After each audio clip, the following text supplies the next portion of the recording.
Back to the Future is one of the most beloved films ever made. But the version you know almost never existed. Did you know the original ending detonated an atomic bomb and the time machine wasn't a car but a refrigerator? Or that the entire movie was secretly filmed once, scrapped, and shot all over again with a different actor? Today, we're uncovering 15 hidden truths about Back to the Future 1985. Number 1. The original ending nuked a refrigerator. In the film we know, Marty gets home using a bolt of lightning and a wire strung from the town clock tower. It's elegant, tense, and perfectly timed. But the original ending was something else entirely. And it was insane. In the first version of the script, the DeLorean wasn't the time machine. The time machine was a refrigerator, and it wasn't powered by lightning. It was powered by a nuclear bomb. The finale had Marty hauling his refrigerator time chamber out to a government atomic test site in the Nevada desert, climbing inside and using the blast of a detonating nuke to punch himself back to the future. Writers Bob Gale and Robert Zemeckis were inspired by real 1950s atomic testing footage, and they wanted to build a fake test town and blow it up on screen. So why isn't it in the movie? Money. The studio asked them to cut $1 million from the budget, and building and nuking an entire desert town was the single most expensive thing in the script. It got cut. But here's the connection that makes this unforgettable. The film's producer was Steven Spielberg, and he never forgot that image of a hero surviving a nuclear blast inside a fridge. Decades later, he finally used it in Indiana Jones and the Kingdom of the Crystal Skull, in the infamous scene where Indy survives an atom bomb by hiding in a lead-lined refrigerator. The moment fans mocked as nuking the fridge was actually a leftover from Back to the Future's abandoned ending. They filmed the entire movie twice. Here's one of the most expensive secrets in Hollywood history. The Marty McFly you know, Michael J. Fox, was not the first actor to play him. For the first 5 weeks of shooting, Marty was played by Eric Stoltz. Stoltz had just wowed audiences in the film Mask, and the head of Universal pushed hard to cast him. So they did. They shot for over a month. Key scenes. The DeLorean arriving in 1955, the whole opening, with Stoltz in the lead. But something wasn't working. On January 10th, 1985, after weeks of footage was already in the can, Eric Stoltz was fired. The production had to bring in Michael J. Fox and reshoot nearly everything from scratch. The cost of that decision?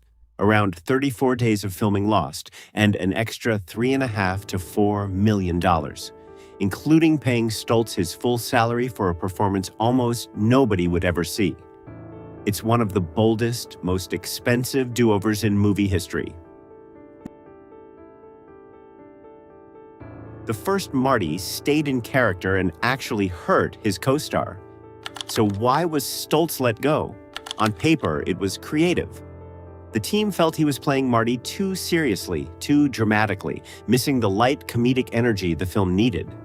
But behind the scenes, it went deeper. Eric Stoltz was a dedicated method actor. He reportedly stayed in character as Marty even when the cameras weren't rolling, refusing to answer to his own name on set. And in the scene where Marty shoves the bully Biff, Stoltz didn't fake it. He put his real strength into shoving actor Thomas F. Wilson again and again, despite Wilson's protests that he was actually being hurt. The intensity that made Stoltz a great dramatic actor was exactly wrong for a breezy time travel comedy. The commitment was total. It just belonged in a different movie. The time machine was almost a refrigerator, and Spielberg killed it to protect kids. We mentioned the fridge in that original ending, but it went further than just the finale. For a while, the time machine itself was going to be a giant nuclear refrigerator, start to finish. The man who vetoed it was Steven Spielberg, and his reason was chillingly practical. He worried that if kids saw a refrigerator become a magical time machine, they would climb inside real ones to imitate it. In that era, many refrigerators still had latches that locked from the outside, and children had genuinely suffocated after getting trapped in discarded fridges. Spielberg refused to risk the movie inspiring a single copycat tragedy. So the fridge was scrapped and the time machine was rebuilt as a car. Specifically, a DeLorean, chosen because its wild gull-wing doors would make a 1950s farm family genuinely believe they were looking at an alien spacecraft. A safety concern gave us the most iconic vehicle in film history. The studio wanted to call it Spaceman from Pluto. The title, Back to the Future, almost didn't survive the studio. In 1984, Universal's studio chief Sid Sheinberg sent a now legendary memo arguing that Back to the Future. The filmmakers were horrified. But instead of arguing, Spielberg outmaneuvered him. He sent Sheinberg a reply thanking him for his most humorous memo, saying the whole team got a big laugh out of it. Sheinberg, now too embarrassed to admit the suggestion had been completely serious, quietly dropped it. A 4-line thank you note saved one of the greatest titles in cinema. Michael J. Fox barely slept for 2 months. Getting Michael J. Fox was a miracle of scheduling because he never actually left his other job. Fox was the star of the hit sitcom Family Ties, and the studio wouldn't release him. So Zemeckis made a deal to have him do both, at the same time. For 2 straight months, Fox lived a punishing double life. He rehearsed and shot Family Ties by day, from morning until early evening. Then he was driven across town to the Back to the Future set, where he filmed until 3:30 in the morning. He often ran on as little as 3 to 5 hours of sleep a night.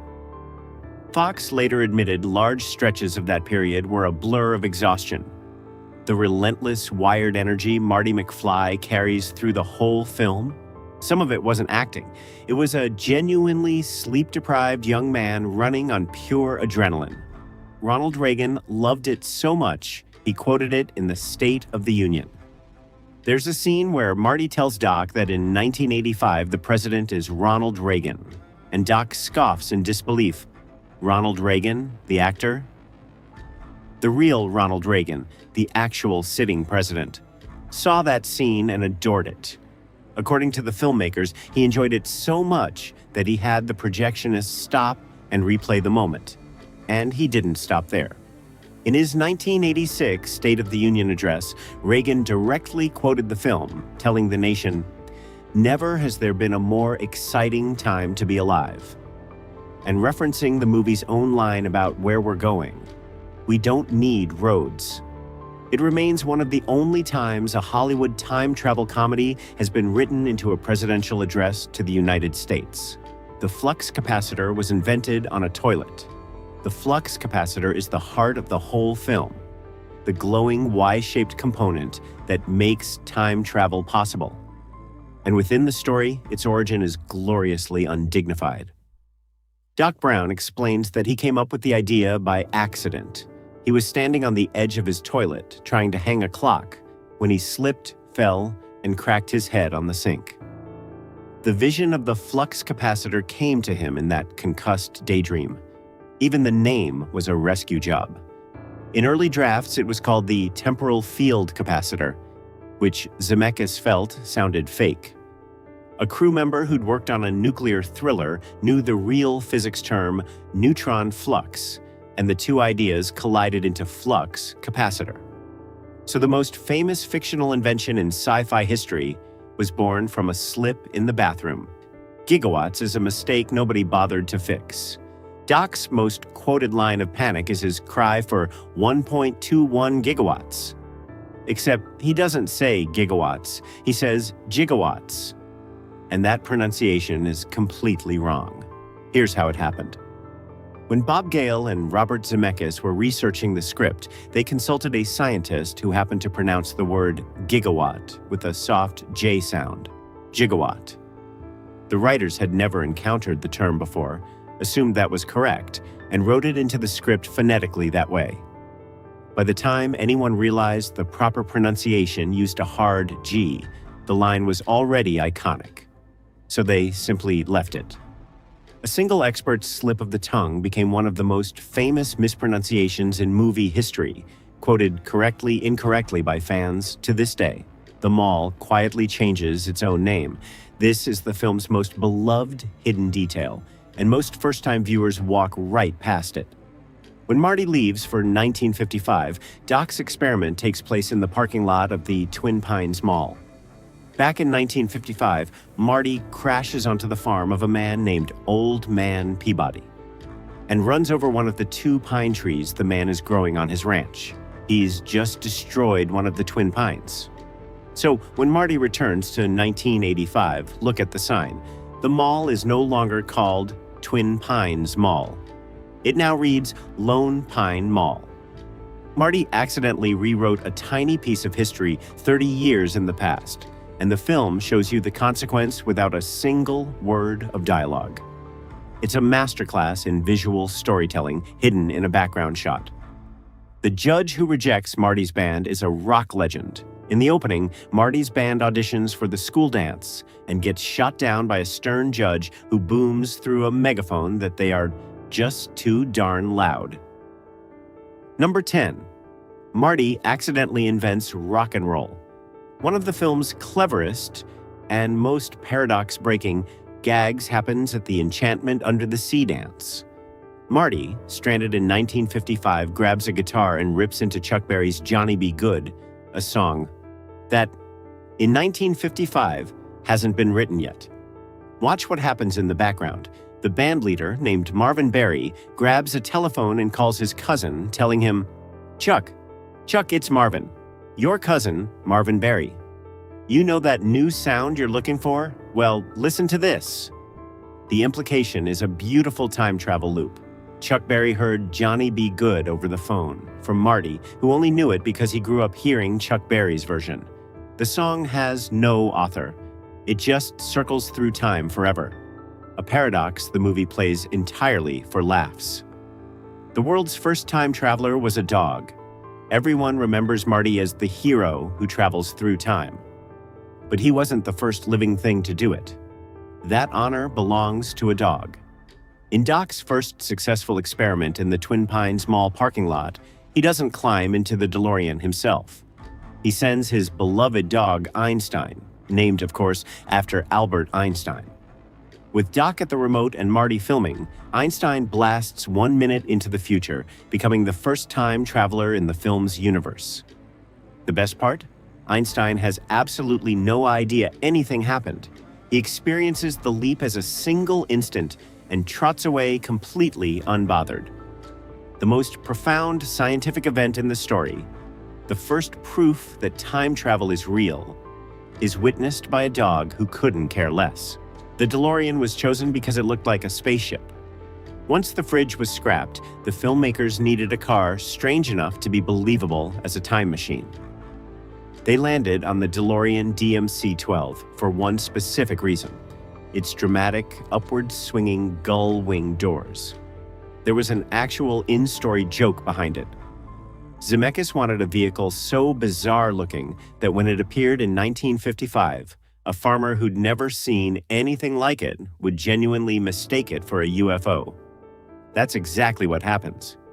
The Peabody family sees the DeLorean land and believes an alien has invaded, which is why Marty ends up dressed in a radiation suit being called a spaceman.